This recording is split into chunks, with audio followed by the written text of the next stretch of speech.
मफरत फरमाया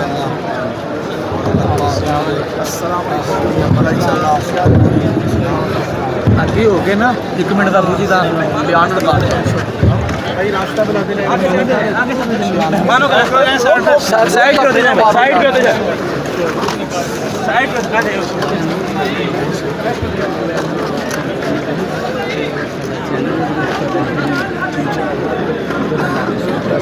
एक मिनट का जरा याद बियान